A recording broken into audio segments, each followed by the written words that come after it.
Hey guys, আসসালামু আলাইকুম, welcome to miss daily blog. কেমন আছেন সবাই? আশা করি ভালো আছেন। আলহামদুলিল্লাহ, আমিও ভালো আছি। আজকে রান্না করব হচ্ছে বরবটি আলু দিয়ে। আজকে মেনুতে আছে মাছের ঝোল আর হচ্ছে টক, জলপাইয়ের টক মাছ দিয়ে।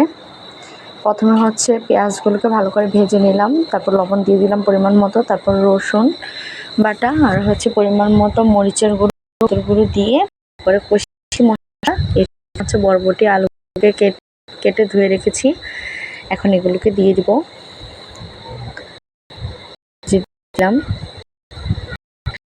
এখন ভালো নাড়াচাড়া করবো।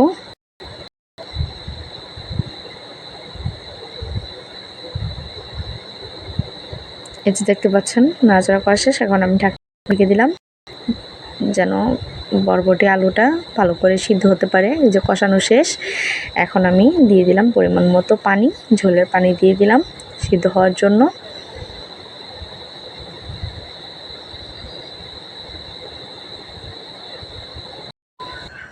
এই যে পারতেছেন ঝোলটা বলক চলে আসছে, এখন আবার ঢেকে দিব কিছুক্ষণের জন্য। এখানে মাছটা নুন হলুদ মাখিয়ে রেখে দিয়েছি, এখন মাছটা এই যে ভাজি করে নিচ্ছি।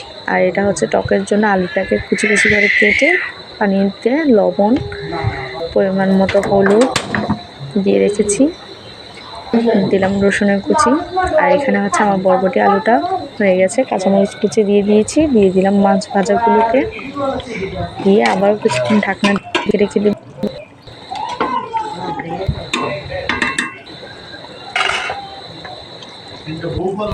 ঠিক আছে, আমার দারুণ মজাদার স্বাদের একটি তরকারি। এই তরকারিটা খুবই ভালো লাগে খেতে। আর এখানে হচ্ছে টকের মধ্যে দিয়ে দিলাম জলপাইগুলো, মাছের মাথাটা, আলুটাকে ভেঙে দিয়েছিলাম, ঘুটনি দিয়ে দিয়েছি কাঁচামরিচ। এখন এগুলোকে সিদ্ধ হওয়া পর্যন্ত অপেক্ষা করব, তারপর আবারও ভেঙে দিয়ে দিলাম হচ্ছে পেঁয়াজ।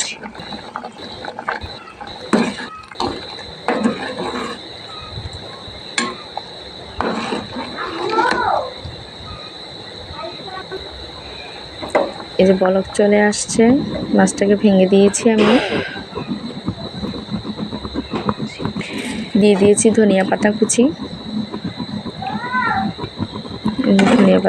দিয়ে দিয়েছি।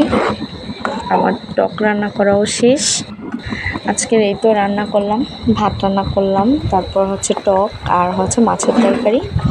এটা দিয়ে হচ্ছে আজকের দিন আমাদের চলে যাবে।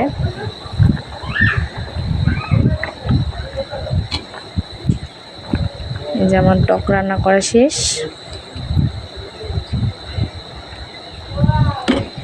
আল্লাহ হাফেজ, আসসালামু আলাইকুম। দেখা হবে নেক্সট কোনো ভিডিওতে।